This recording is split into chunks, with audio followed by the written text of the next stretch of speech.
Good evening. This is Truth Lies Shenanigans for Wednesday, November 25th, 2020, our Thanksgiving show. I go by the name Neo Nix, and I'll be your moderator for all the Thanksgiving shenanigans. Let me introduce you to our co-host, the professor and journalist, Lizzie Enders.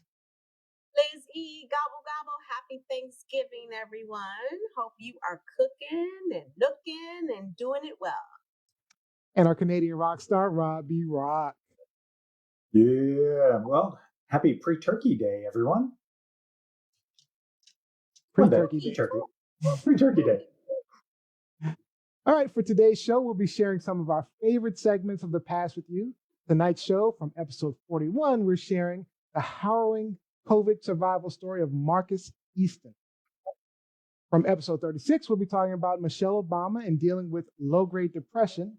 And our shenanigans game show with a full-on tantrum from Z. Our Z girl.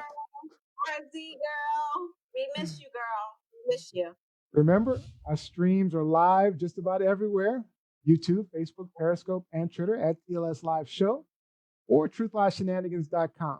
And so you never miss an episode, don't forget to subscribe wherever you listen to your podcast, Apple Podcasts, Spotify, Google, or Amazon Music. All right, guys, time for a quick fire question for you.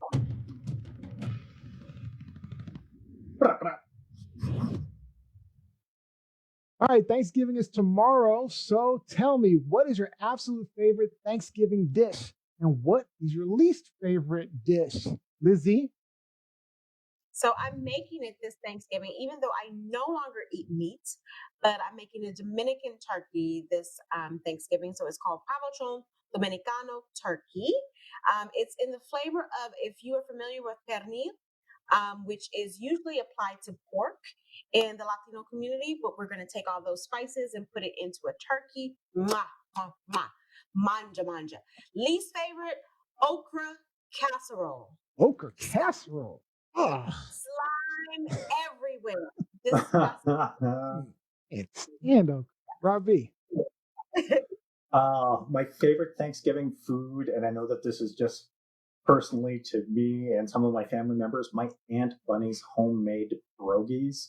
Absolutely the best to die for. Yeah, every Thanksgiving, every Christmas. We unfortunately don't get together anymore because living circumstances have changed, but amazing pierogies. My least favorite, it was hyped, and I was told that it was just as good as the original. Tofurkey is nothing, nothing like turkey. Have you tried it?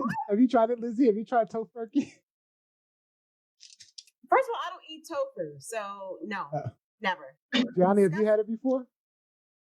Gosh, no. Tofurkey? Honestly, I've never heard of that until now. Tofurkey? Tofurkey, yes. Made out of tofu. And it's pretty disgusting. You're not missing out, my friend. All right, Gianni Storm, what is your favorite dish? My favorite dish is my famous gourmet mac and cheese. I love macaroni and cheese, baked mac and cheese. Yeah. And I usually do with 4 to 5 different cheeses, and I add some type of crumbly, usually crackers on the top, and like let it bake. And then I add cheese. It's delicious. I'll have to show you guys a picture. But Liz, you have to give me that recipe for the Dominican Dominican turkey. That sounds delicious. 100%. But in addition to that, so my boy Mike Winter, he and I every year argue about who has the best mac and cheese, because obviously it's me. But now we can so we can do like a 3-person mac and cheese bake off. Johnny, Mike Winter, it's E. Yes. I'm down for the challenge. So what's your least favorite, Johnny? My least favorite, I always hate when people offer stuffing or cranberry. Those are my least favorites. I don't know why. Yeah, I don't like them. They were like, oh, I love me some stuffing. I make a bourbon dressing. It is so good. So good. Ooh. Are you of age? Can you have bourbon? Are you of age? Yes. I'm 25. You think she's like 16 or something? girl of the group. I'm not trying to, give her anything that It she was a can't good legally question. It was a fair question. All right, Neo, what are your options? What are you doing? So I Favorite. I like to bake. So every Thanksgiving, I usually bake pies and desserts and things for actually Thanksgiving and Christmas. I'll bake pies and all kind of different things. But my favorite is my apple pie. I make an amazing, delicious apple pie. I mean, Why you ain't that a Ooh, sister? oh, I'm I mean, like, oh my God, I would have paid you and for Thursday. and every year my wife and I we go to the apple picking place and we pick fresh apples. So it's like What this kind of year. aw, apples do you use? What kind of Um, apples do you use? I use a variety. Usually it's I like the sweeter apples personally. But I will mix yes. in yeah. So gala apples usually. But you know, Oh, yummy. basically it's whatever is available at the time. But I really don't like the Granny Smith. I mean the sourness is good, but you can get this good sourness because I use a lot of lemon juice in my pie. So Oh, gives nice. that nice sour flavor to it, but just the offset. My least favorite. Is, Go ahead. no, I was just gonna say, does it surprise you that Granny Smith is my favorite I apple? figure.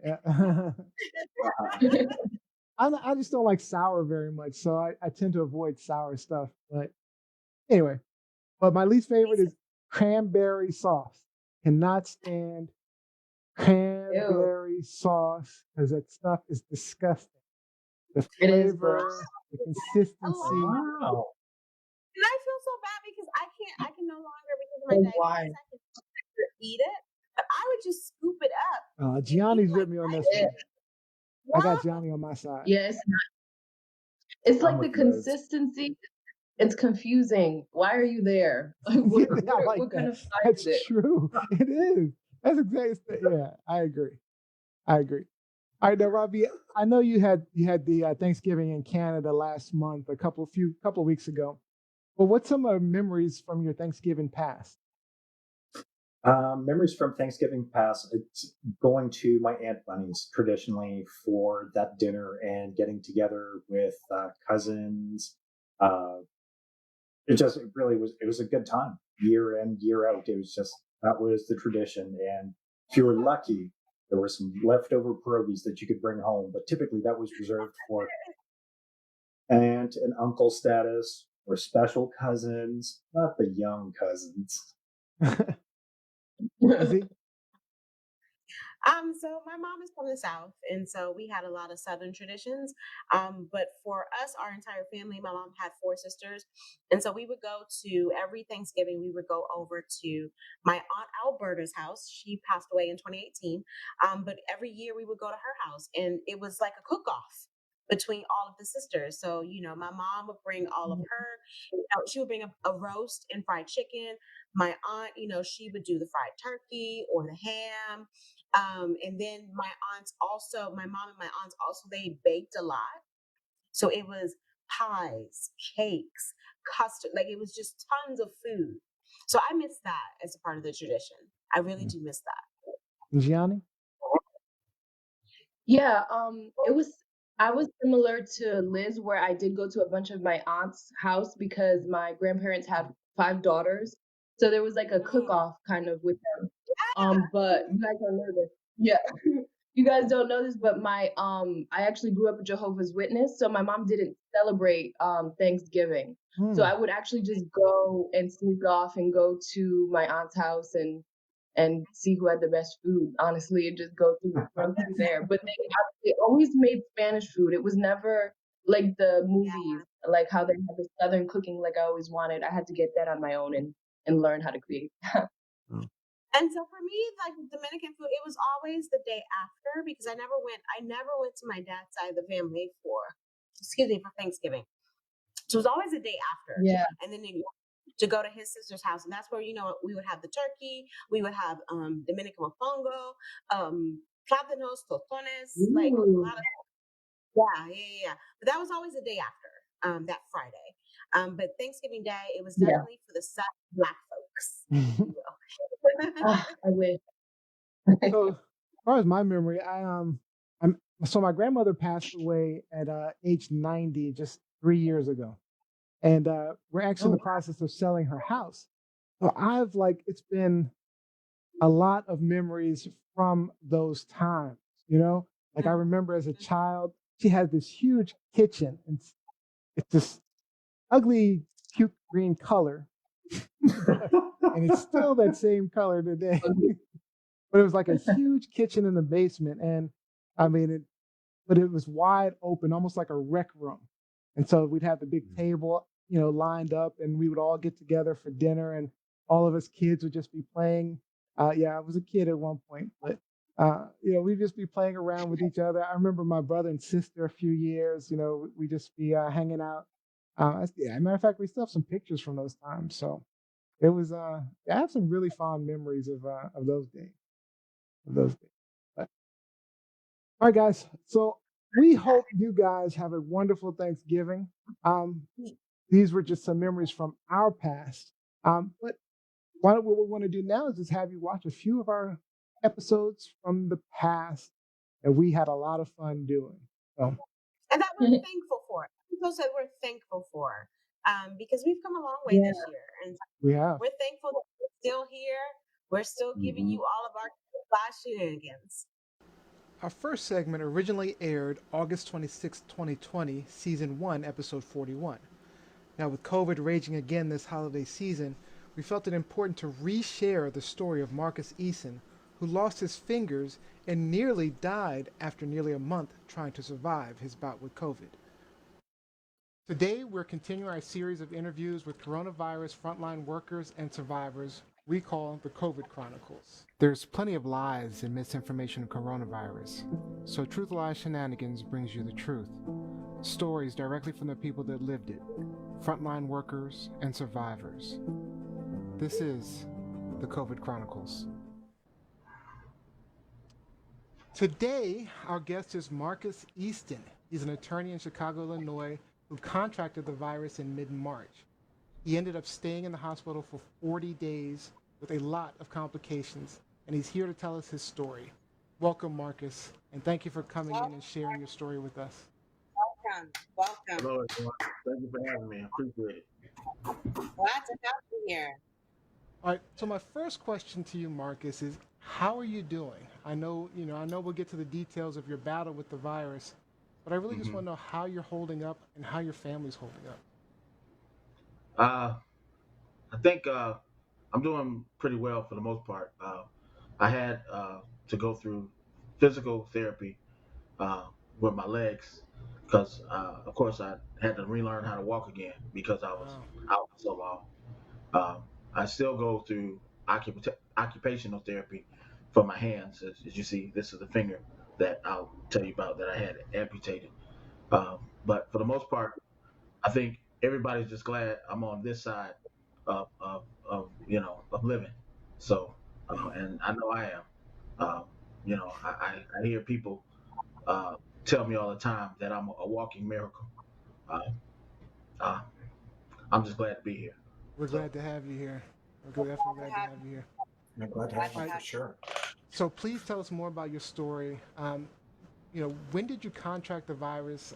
How did you know something was wrong? What made you decide to go to the hospital to find out? so there were actually two. I can't nail it down between the two, but I was in Atlanta on a plane, arrived in Atlanta in February for one of my daughter's show, and I was having what they've now says may have been vertigo. So I thought, I had what they described it as vertigo and a TIA, which is a mini stroke.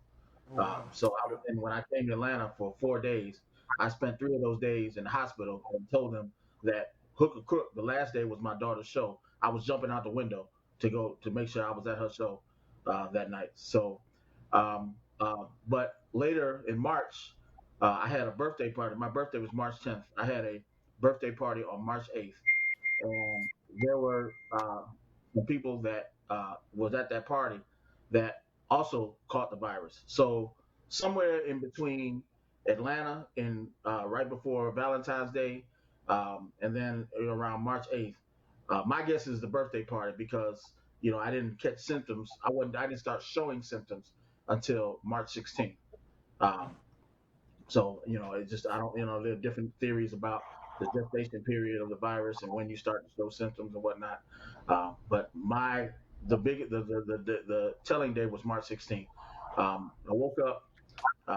I think they have symptoms listed as coughing and sneezing or high fever and all that. I didn't have any of those. I had diarrhea and I had extreme dehydration.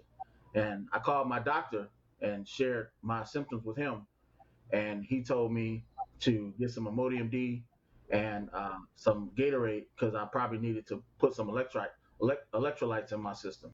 Wow. And I didn't think, and he even said later, and never in his imagination did he think I had the coronavirus.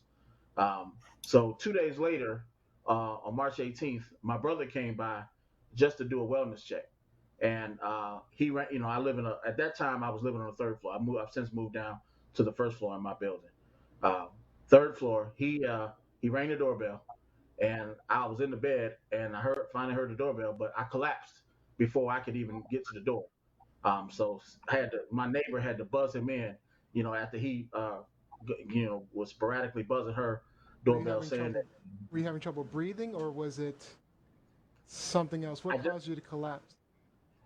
I don't know. See, it could be, I had issues of high blood pressure and all. That's why I think I just got dizzy and I just collapsed.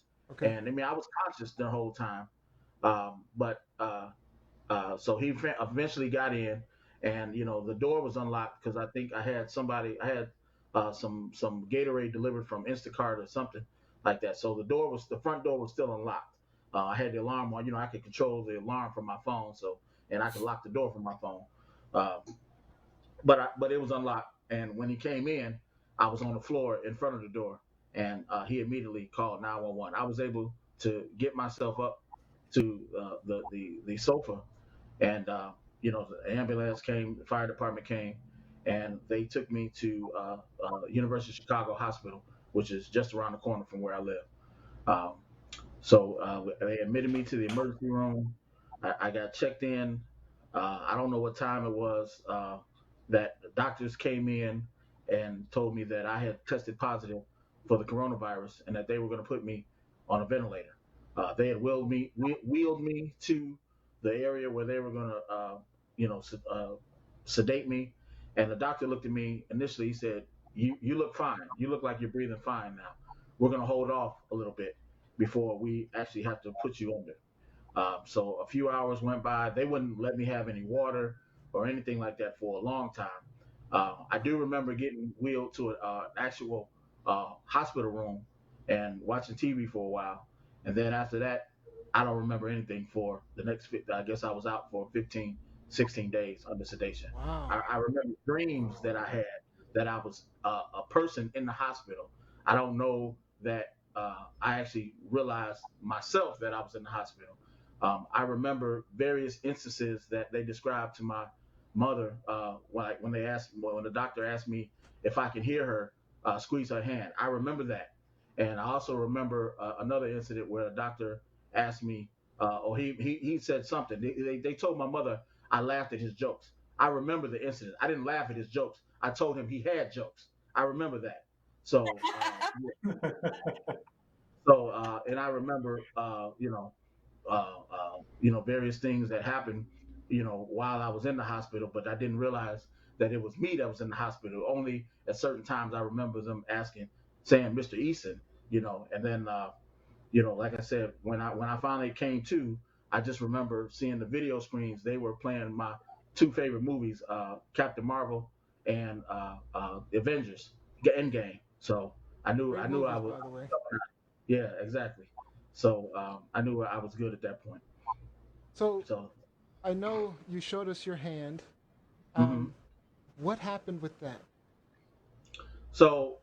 While I was under sedation, I had a series of issues.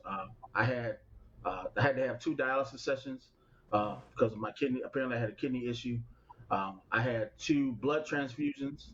I also had some internal bleeding, and I developed clots in both my left leg and my right hand. So the tips of my right index finger and my thumb were pitch black when I woke up, and the tip of my pinky was pitch black when I woke up.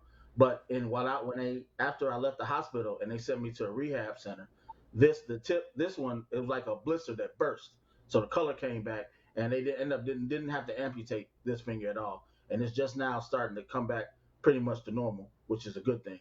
But these, they were treating both my pinky and the other fingers with nitroglycerin, hoping that the blood would begin circulating.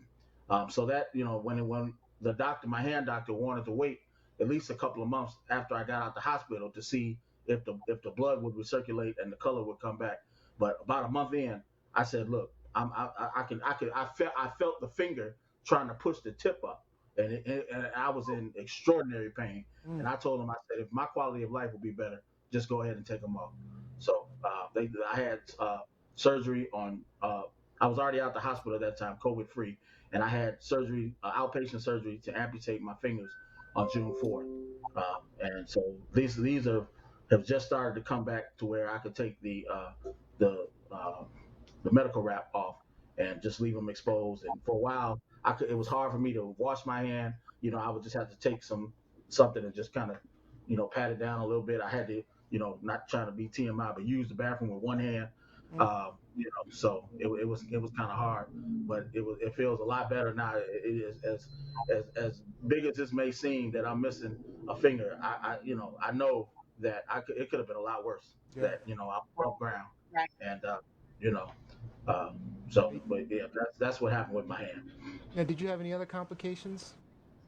Well, like I described, the kidney issues that I had to. So I was in the hospital for 29 days total, and then they transported me to a rehab center where I was there for I was supposed to be there for 15 days. They let me out in 11, partly because I told my physical therapist that I said I got to go back to work. I'm a sole practitioner. I said, look, I need whatever you need to put me through, climbing stairs, whatever. I said I need to go back to work. But they treated my kidney issue all the way through rehab. Even one day, I remember they put me on a 12-hour IV just because I wasn't getting fluids, and my kidney numbers have been down and continue to go down now they're back to normal. So I wasn't even aware that I had a kidney issue. So And that most, was most directly related to. I'm sorry. And that was directly no, no, related to COVID.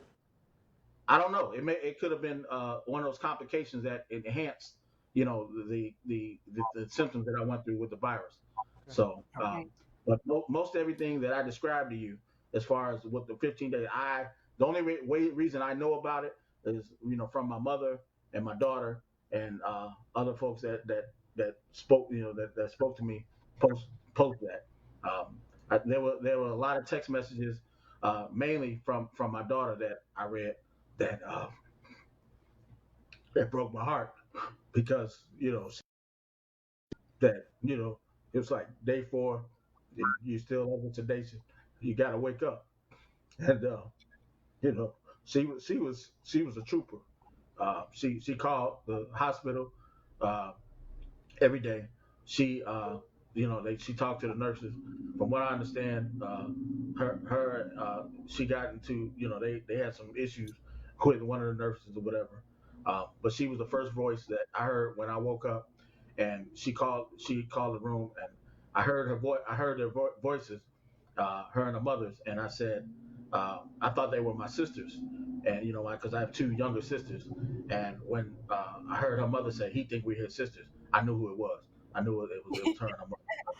You know, so All right, uh, Lizzie. but yeah. Well, I just want to one applaud you and thank you for coming onto the show and telling your story, and say that we are just so happy that you are here to tell your story. I think Mhm. you are proof positive to what I've been talking to a lot of people about when they have this idea of COVID, and their first reaction is, well, did he die? Did she die? It's no big deal. It's just the flu. This is the perfect example. Just because the end result isn't death doesn't Mhm. mean that it wasn't a torturous process, a torturous path just to get back to some level of normalcy. So for you, in telling your story, like what has been the most disappointing thing that you have seen in people's reaction to the COVID-19 virus? People not wearing masks. I have friends that have gatherings at their homes and or invite me to various things, and the few times that I've tried to engage in those activities, they've got several people on one side of the backyard or whatever not wearing masks, and I, I'm not a spokesperson for wearing masks. I know they've launched a big uh, Illinois mask campaign in Illinois, but I'm just saying, wear a mask. That's the basic thing you can do to protect yourself. I mean, there are other things that we should be doing, and other things that we should be refraining from, but that's the basic thing. I see people all the time not wearing masks, and I'm just like, man, if only you knew what I went through. I'm an open book about my story as far as talking about it, and I'm actually working on a finalizing a book that I'm finishing for a publisher right now. So I have no problem sharing my story. For whatever reason, God left me here. I don't quite know what that purpose was, but you know, part of it is probably to share the story so that people understand that this ain't nothing to play with. And of Right. course we've heard stories about people now catching it twice. Right. That's concerning. I mean, I did test positive for the antibodies, so I've heard a doctor say that they think that in my case, because I had it so bad, I should be protected for up to a year. But that's not going to stop me from wearing my mask, going out, and Good. and doing different things. I for the most part I go to work, or I work from home, or or I stay. I may go to the cleaners and go get something to eat from the store or whatever. But I try to limit my interaction outside, only because we don't know when this is going to end, if it's going to end. And, just because there's all this talk about a vaccine, I will be the first in line to try it. But at the same time, we don't know when an approved vaccine is going to, be available. I'm one of those that I love the fact that they've started sports up again. But you got, unlike basketball, which is, pretty much safe, has been about the safest sport possible under that bubble. You had issues with the Florida Marlins and the St. Louis Cardinals and other that had 19 players on one team contracting the uh, the uh, the coronavirus, and there's only, if I'm not mistaken, 25 people on each team. So for 19 of those players or staff members to get infected, I mean that should tell you something. Now, of course, those are professional athletes. They're in a lot better shape than I'm in, so they probably won't be as impacted as much as I was. Not But necessarily, still, but their friends and family too, you know? yeah, Mhm. yeah, Yeah. people, yeah, Pro athletes have contracted this. They have gotten sick. Absolutely. Yeah. And not just, I mean, it's also, college players. We've had mm-hmm, incidents where college football teams have had outbreaks. We've had, baseball players. We've had mm-hmm, NFL players. We've also had NFL players who are opting out of the season yep, and I because don't blame they them one put bit. themselves in that particular Mm-hmm, predicament. So yeah, yep, I totally agree with everything you're saying. I just have one question about when you were under sedation for, I believe mm-hmm. it was 14, 15 days. At that time, were you on a ventilator? Yes, yes. Yes. Okay. That's Okay. part of why. Like, some people say they can tell when I talk, it sounds like I'm out of breath, and I don't think it's out of breath. It's just it's harder for me to say, or what I need to say sometimes, and I have to work a little bit harder to say, and it wears me out. I'm not gonna lie, So, and even wearing a mask sometimes, if I'm out and it's hot, whatever, it's good to get to a point where I can take a breath and just be like, and then I put it back on depending on where I'm at, or if I'm in the office or whatever the case may be. I may, let just because I'm in my own space. But I have, I've come a long way. But that's one of the things that initially I thought I had a speech or a stuttering problem since then, and my doctor recommended a speech therapist, which I had to go through while I was in rehab, and then even a little bit while once I got out the hospital. But he just explained that because the ventilator had my I guess my throat or whatever, my lungs, so far wide out during that for that length of time that it takes a little bit to come back together. So that may be why it was contributing to some of the voice inflections that I noticed with me. Why it takes so long, but Okay. it's just one of the battle scars that I'll take because I'm still here. So Before we Right. move on to Rob B next, I wanted to get on some comments online. We have Salai saying this is very interesting to learn his symptoms were not the usual ones expected. We also have Vaughn Perry said Marvel movies make everything better.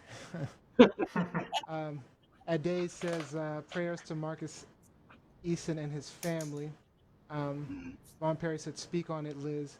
Ade also said COVID gets more insidious as the days pass. It's no joke out here. And Jacqueline Robinson, people who are dismissive need to understand that there are real people with lives and loved ones behind the numbers. Z Right. also said this is a good reminder not to stop being vigilant. Rob B, Right. did you have a question?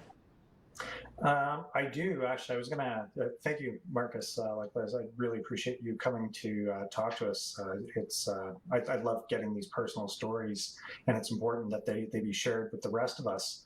So I was going to ask you a COVID type question, but then as you've been sharing, Ms. Marvel, really? It's from your favorites? yeah, that because that so told the story of I can't think his name, who Samuel L. Jackson's character, that Uh, how he got the star and all that. So that was what I liked about that movie. And we needed to remember that was the final piece to Endgame. That Yes. nobody had not told us the story about Captain Marvel. that's true. And when the pager went off at the end of what was the movie before Endgame? I forgot. The Marvel movie right before the Avengers movie right before Endgame when we first were presented with Thanos. I can't think of the name of it right now. Yeah, I can't But when remember they either. pager right at the end where Samuel Jackson he disappeared and had the pager that he had that you saw in That's Marvel. right. That's right. Yes. So now that brought everything together so that we could end with Endgame. So That's right. yeah. Awesome. One question, one serious question I do have for you, though, as because it sounds like this was a harrowing journey. How many Mhm. days did the worst of it last for you? Um, it was over by the time I woke up. So if you when the book comes out, I had to write it from my mother's text messages that she sent out to people updating, and there were times they initially took me off of the ventilator about 7 days in, and they put me back on. They thought I had a stroke because I wasn't as responsive. Initially, when I came out, I think one of the doctors asked me who the president was, and I said Bush, which is as bad as that is probably better than who we It's got in better. office right now. But that's still a few years, or 12 years, I guess how long ago that was. So that's what I first came out with. I know when they initially asked me where I was, I was confused as to whether I was in Chicago or Atlanta. So they took me off the ventilator a couple times, and I know that the nights that I had, they called my mother at 5 a.m.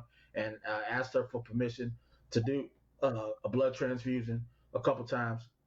And again, like I said, the night that they thought I had a stroke, they took me to do an MRI. So most of the bad stuff, I can't personally speak on, only through notes and through information from my family that talk to the doctors every day, that can tell you what it is. But for me, all of that stuff had already passed. I just had to learn how to walk again. When I woke up and they had to hold me up when I tried to stand, I didn't realize. Damn, I said, man, I had to. They actually had to hold me up. So I had to go through the period where my physical therapist would visit me every morning. I had to do a little bit more as far as breathing exercises and being able to walk, such to the point that I had to work my way up to being able to walk around the room with a walker because they didn't let you out of the hospital. We didn't have couldn't let any visitors in. All the people, only people that could come in was hospital staff, and they weren't letting any patients walk around the hospital or leave the room. So I had to every treatment I had while I was in the hospital had to be within my room. Now, when I got to rehab, they let us walk around the facility a little bit, By then I was almost at the point where I could walk without a walker. So they let me. They first day they had me trying with a walker, and then the second day they just put a belt around me, and my trainer held the belt while I walked around the facility. I said, I told you I need to go to work. So I'm ready to do. They had me doing whatever. They climbing steps both in the training room as well as the hospital that I was at, the rehab facility that I was at. But I was determined that like I said, I'm an entrepreneur. I eat what I kill, and I need to be out. I don't have that luxury of a hospital, FMLA or anything like that. I was focused on getting out of rehab and getting back to normal. I even had my assistant Terry bring me my laptop once I got to rehab. And they were laughing. They said, "You're the only patient in this hospital actually working." I said, "Yeah, I've been out for almost 2 months, so I need to, I got money that I need to So I remember I was in the hospital for a week and I was ready to go. So I yeah, remember that. Not for COVID, but for something else a long time Yeah. ago. right, But East, did you yeah. have a question?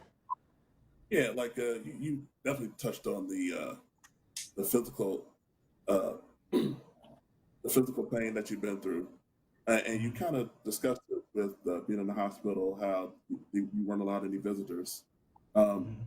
what was the kind of did you experience any like mental like not issues, but just the drain of not being able to have your family there because prior to COVID, we can all have family to lean on for support.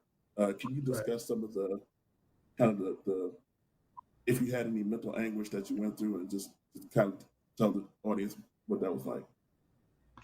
I think if you talk about mental anguish, the biggest thing, I felt bad for, my family members who initially could only speak to me via phone call, and then once I tracked down my phone, we were able to do FaceTime.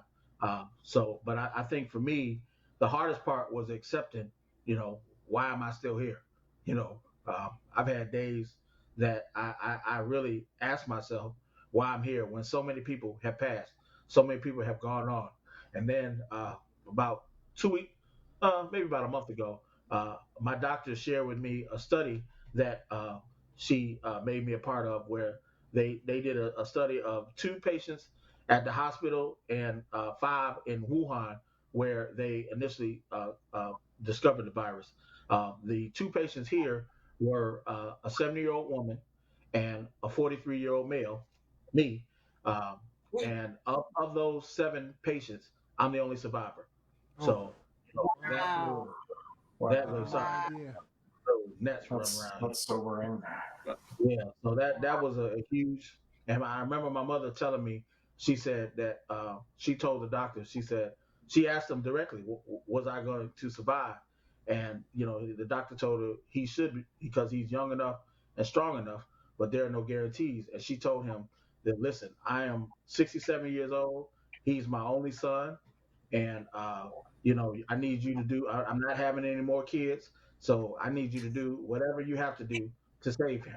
And you So know, we Bless have her. another question online, and this is from Rupka. Now, and it's similar to a question I was going to ask. So, of course, our president downplayed the virus initially, and it looks like you caught it around the time when he was calling it a hoax and saying it would magically disappear. So, yeah. what do you think you would have done differently if he had been telling everyone, to take this more seriously? Do you think that maybe you might not have caught it? Maybe you could have been spared? It's hard to say because I caught it so early when it was first. Uh, we were first learning about the virus, and there was still so much that was unknown. My mother told me stories of how the doctors shared with her that they were conversing with other doctors around the world because they were all. It was still very new at that time. They were all still learning. Now, I've heard different things about whether or not we should have been treated with ventilators or instead we should have been treated with CPAP machines instead of ventilators. I don't. What was supposed to happen happened for whatever reason. I try to look at things and in a spiritual sense. For whatever reason, God chose me. He struck me down and to get his point across. For whatever reason, you know. But he stayed with me, and he brought me out on the other side. But I woke up. Believe it or not, I remember when I woke up, I saw one of those ridiculous press conferences that Trump was doing, and as far as not wearing masks, and all that kind of stuff. And I just said, "Oh God, just I knew I was back, at that point, but it's just like, man, this guy, he just doesn't have a clue. But I don't know that if any of that would have changed what happened because I caught it so early, and it wasn't, I think I think it was the 13th that the NBA shut down because of Rudy, the guy from Utah, Rudy Gobert, yeah, that he caught the virus, and they shut the games down from that day. So and it was 3 days later that uh, that I got sick or whatever. So I we could speculate all day as to whether or not he could have told us something that would have changed everything. We just didn't know as much at that time.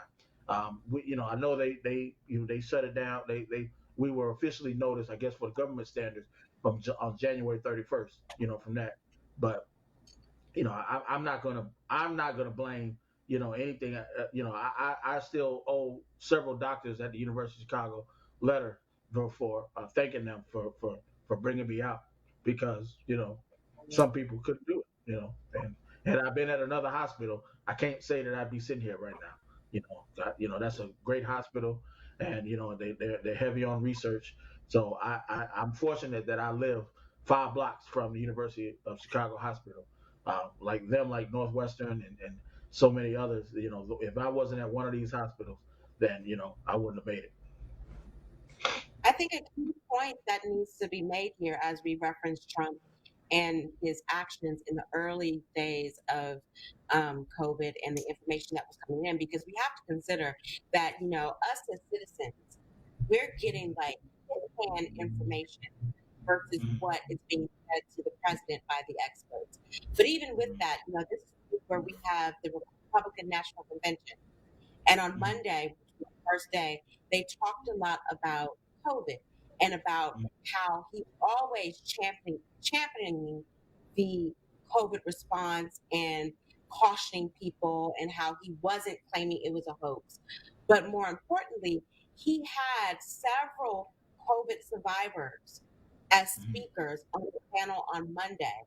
But if I recall correctly, and someone could correct me if I'm wrong, if I recall correctly, the COVID survivors that he had, for the most part, did not really have symptoms. Yeah, They didn't really go through what you were telling us here. right. These were people who were, like, I got it, asymptomatic, I was okay. Yes, I'm a COVID survivor, but this is kind of to show you that even still saying it's not that big of a deal. There was no one on that panel who was telling their survivor's story the way you are giving it to us right now. Absolutely. So, unfortunately, we are really short on time. So, I do want to thank you for joining us. You're truly an inspiration.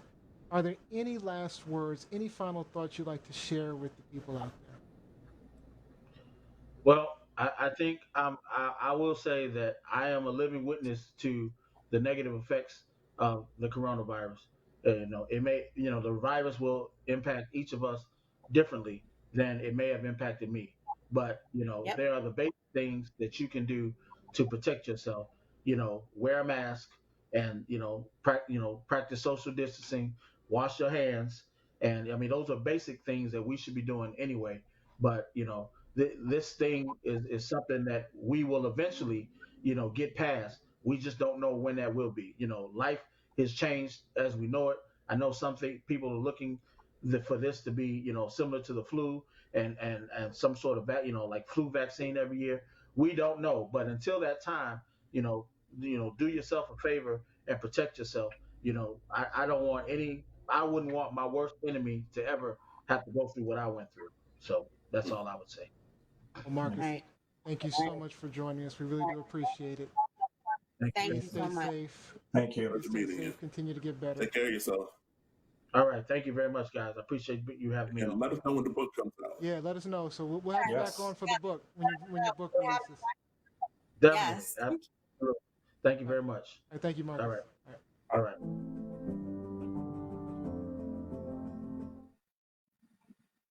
Wow, That was powerful. that was very powerful. That was powerful. Yeah. For our next segment from season 1, episode 36, which aired August 2nd, during the midst of the pandemic and all of the nationwide protests, Michelle Obama shared on her podcast that she was suffering from low-grade depression. And as our hosts are discussing this turns into a very emotional segment. All right. I was just trying to explain what she was saying. Thank you. All right, Lizzie. Oh, don't mansplain. Don't mansplain. She can speak for There they herself. go. Here they go. What Z was saying was that she did not need Carryover from last Sunday. This is a carryover from last Sunday. Get it out, y'all. Get I'm it out. so mad. All right, So Lizzie. mad, yo. Truth, lies, or shenanigans? Truth, lies, shenanigans. What you got? Unfortunately, this is a necessary truth that we need to confront.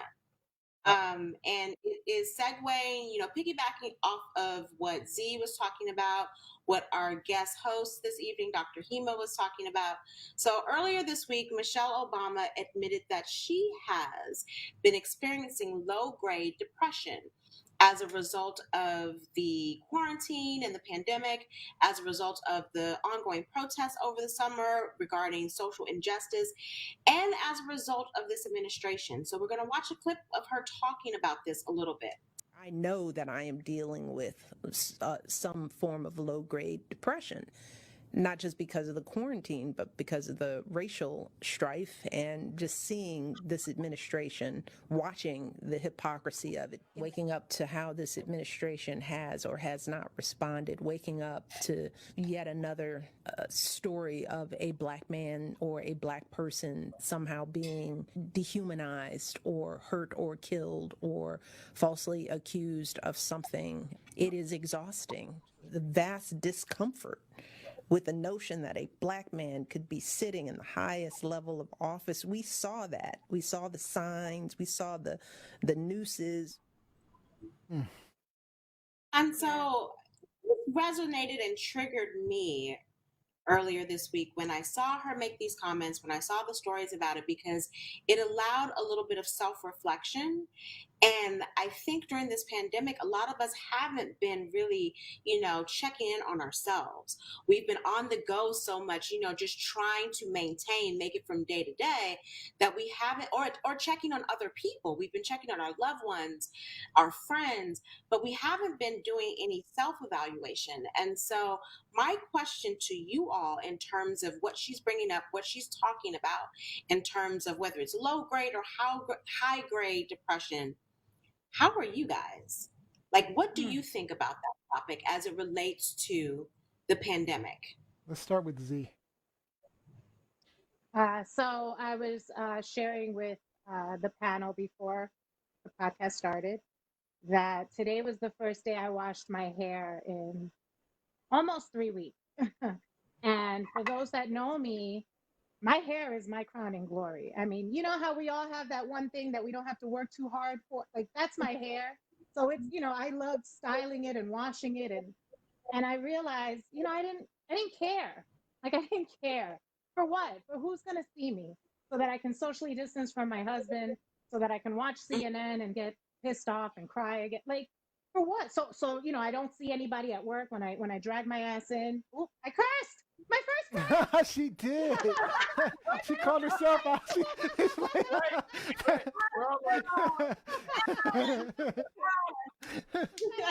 I wouldn't even notice it. You would have got away with that one.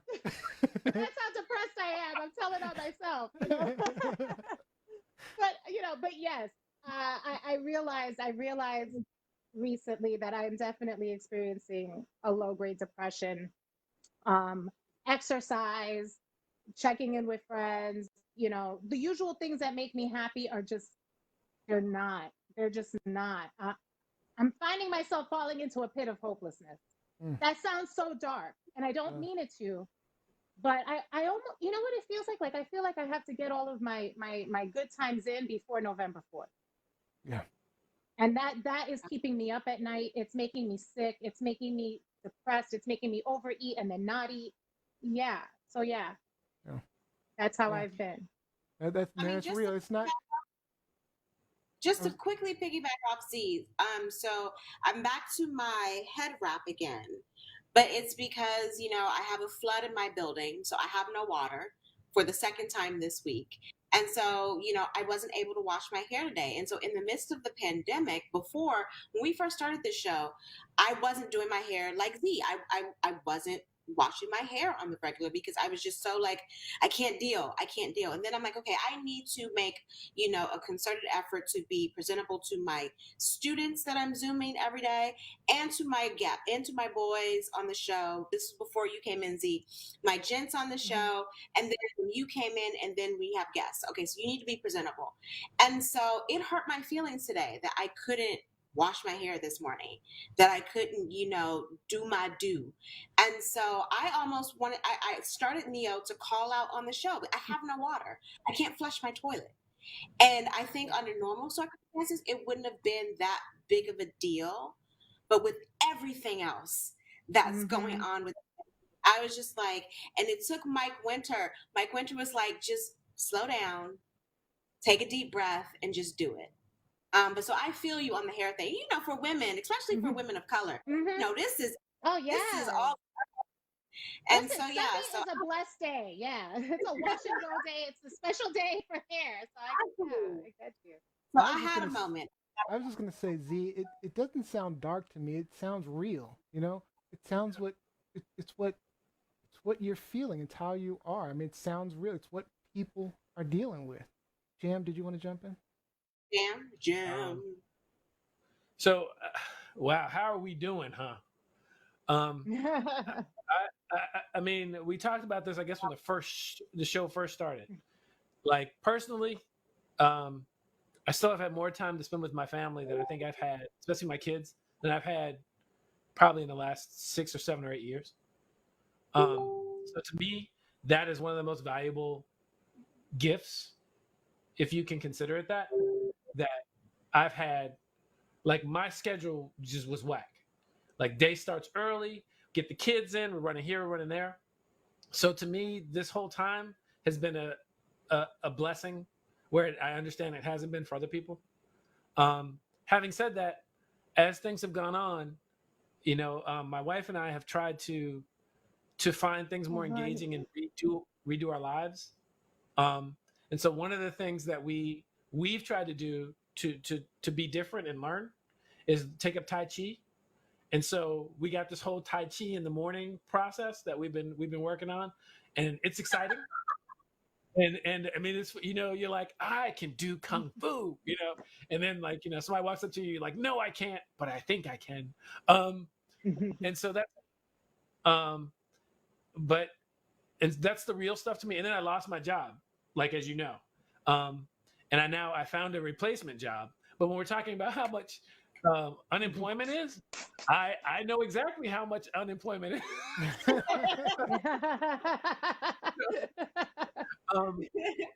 Enough for a 2-piece and a biscuit. I was like, so who's gonna get the ramen?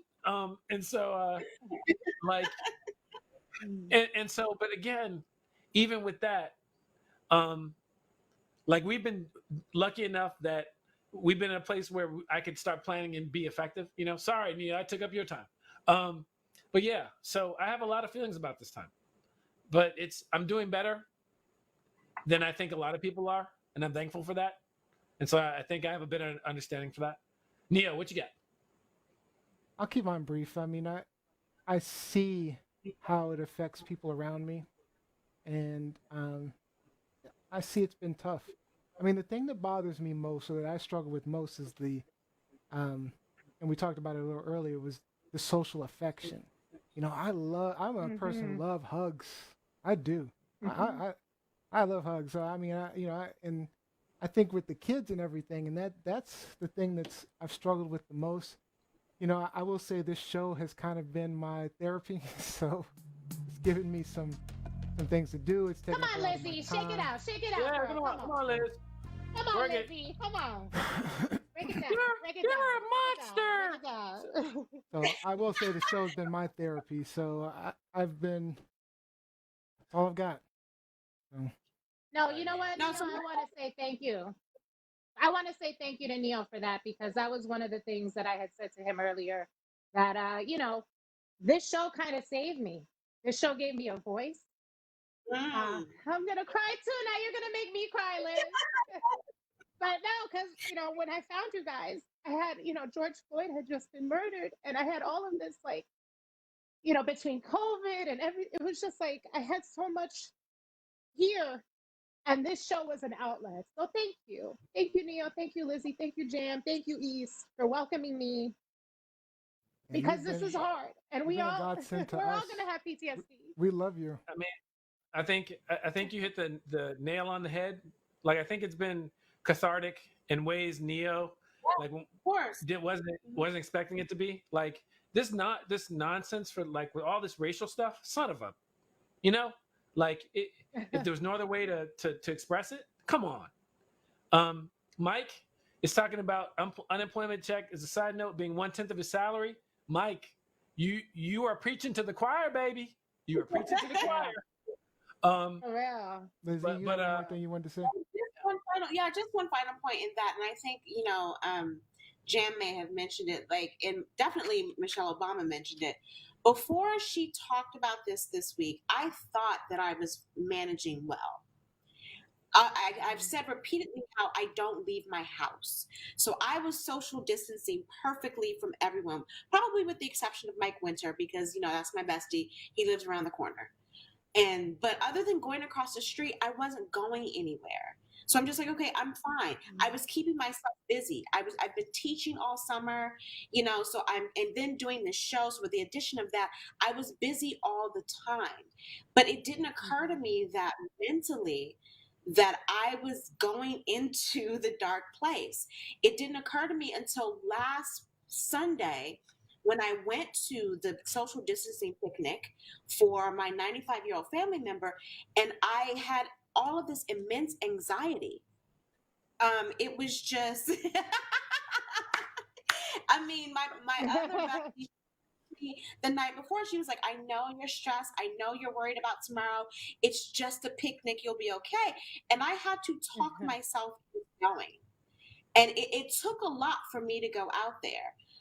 But then when I got back home, I took 2 showers. Like I was all over the place mentally, and then just didn't want to see anyone. And then when Michelle said, I think I'm suffering some type of low-grade depression, that's when I'm like, you know what? Maybe you are, Elizabeth Eleanor, and you need to start focusing on that and addressing that, because the way to get out of it is just not to keep yourself busy. That's not changing anything.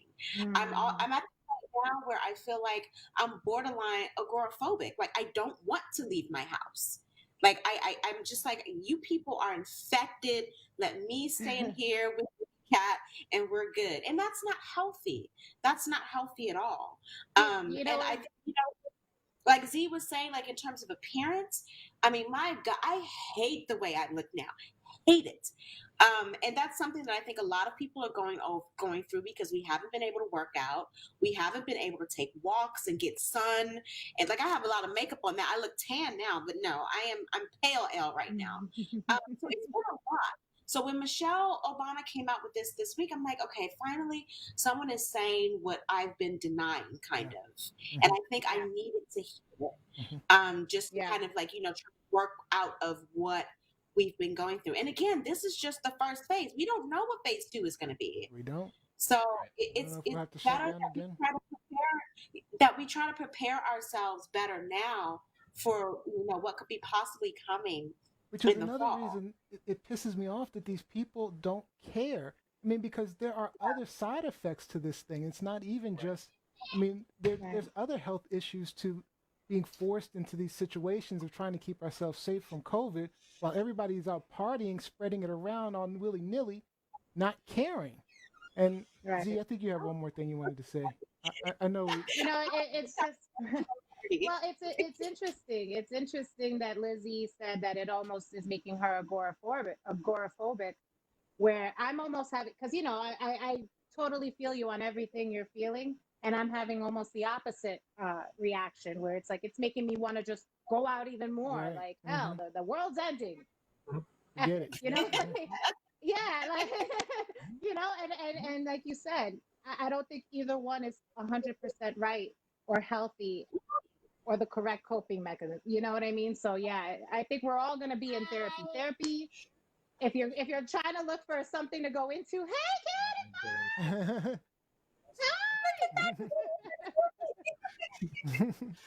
you know what? That just wiped all the tears Oh, away. there you Thank go. you.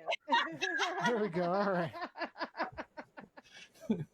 I'll just leave it at that. I think if anybody's looking for something to major in, psychology, psychiatry, therapy, the world is going to need it. Yeah, absolutely. All right, guys. Well, the good thing is that's it for our hot topics, but stick around because we always end our show with something fun to lighten things up. So Where they cheat. They always cheat. actually, I might get in trouble for cheating. I might get in trouble for cheating this time. As you all know, we love to end our show with a fun game to lighten things up before you leave us. This clip is from episode 40, and I'll apologize in advance to our podcasters. This is definitely a visual clip from the live show. But of course, Liz-Z is always complaining that Neo cheats. But this episode was the first time Z felt the sting, and it is absolutely hilarious. So, okay, for today's game, we're playing Name That Movie. Uh-oh. So, real Not my simple. Let me favorite. fix this. I gotta fix this. Hold on. Oh, Not my favorite game. You love this game. Stop playing. Charlie's Angels. Charlie, Yeah, we it's know that easy. one, Charlie's All right. Angels. So it's really easy. I'll show you an image. It represents a movie. When I show it, the first one to name the movie gets a point. If you call the correct movie at the same time with someone else, we'll just give you both a point. So person with the most points wins. And Charlie's this is the Angels. final thought for the show. All right. So again, for example, this would be, as you already said. Charlie's Angels. All right. Z and Lizzie. Hold on. You know, I'm gonna have to put in the other earpiece to make sure I hear you clearly, so I don't get complaints about cheating. Julius Cheater. wins. No, Julius no, wins. no. Jen wins. Jen wins. My right. Wi-Fi is messed up. Don't Yeah. Okay. forget. Excuses already. Here we go. All right. I'm gonna be honest. These are a little bit tough. So let's go for it. You ready? All right. Yeah. Oh, The Zohan. Oh, The Zohan. Oh no. Oh, the the dude. guy, the idiot. All right. I don't You know need- his name Zohan, though. the other guy. The comedian. He's the comedian. Sasha Who does Baron not- Cohen. Okay. Yes, yes. The dictator. What's the the movie? dictator. The dictator. There we go. Dictator. There you got it. You got it. All right. You got the point. All right. So when you start getting stuck, I'll give you clues. I should have mentioned that. All right. Okay. You ready? So put your point up there, Jam. I did. Okay. That's it. Oh, who can get this one? Artificial intelligence. Thank you. I'll accept AI. that. I AI. actually knew Oh, you got it. that. Okay. Knew that. So I give myself. I give myself. She did say AI first, so she should actually get the point. I'm gonna give you both a point for that because AI was the right answer. What was the official name of the movie? AI. Artificial intelligence. It was written in small. I remember. All right. Ready? Next one. Alien. Alien. Oh, Oh. Jam Got it. definitely got that first. Sorry, he definitely Oh, I said it first. beat. I was there and left. I was there and left. I said it first. I'm not playing no more. No, Jam definitely got that Playing one no first. more. See? You have to see the replay. You have to see the replay. No, All right. Girl, he Not cheats. a He shade. cheats. All right. Shady. People online, come on, back me up. Jam got that one first, right? All right. No, he did not. All right, you ready for the next one? We're going to the next one. All right, this is a tough one. Go ahead. Who got this one? I'm not playing with y'all. And Harry met- She went full tantrum. She did. Yeah, yo. This is unacceptable. All right, 1990 American teen sex comedy movie. Red Hot Summer, Red Baby. Hot American Summer, Stifler. American Pie.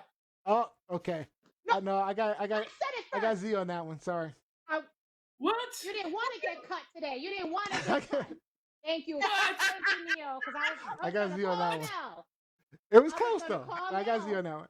Oh, it really wasn't. It wasn't. It was not. It was not close. You were so It was far Z. It was Z. behind, All right. Jam. Next You one. know. Next one.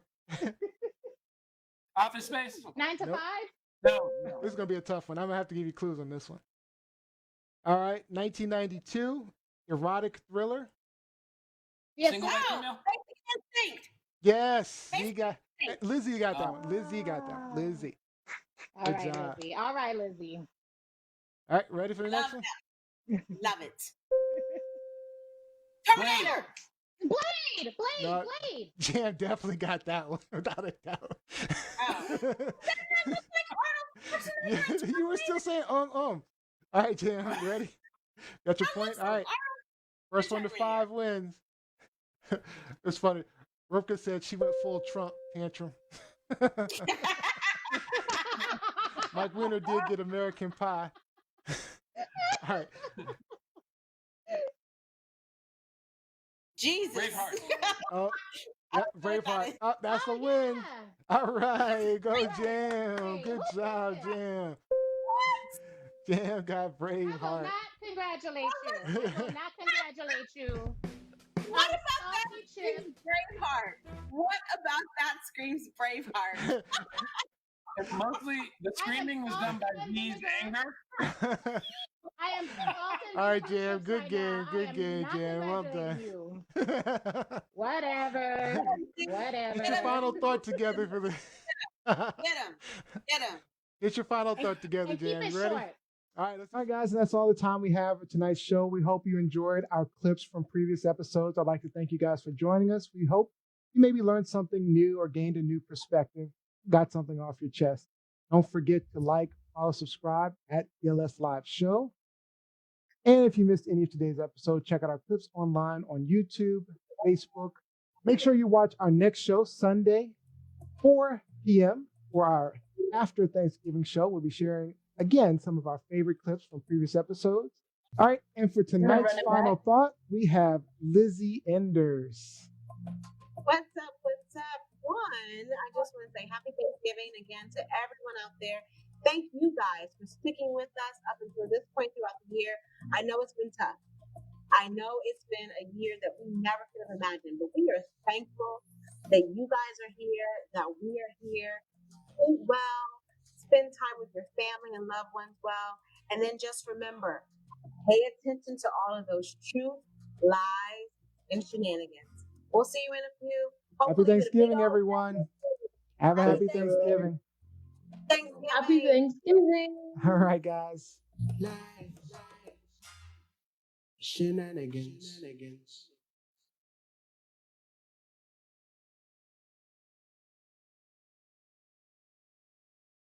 Truth, lies, shenanigans, truth, lies, shenanigans, truth, lies, shenanigans, truth, lies, shenanigans, truth, lies, shenanigans.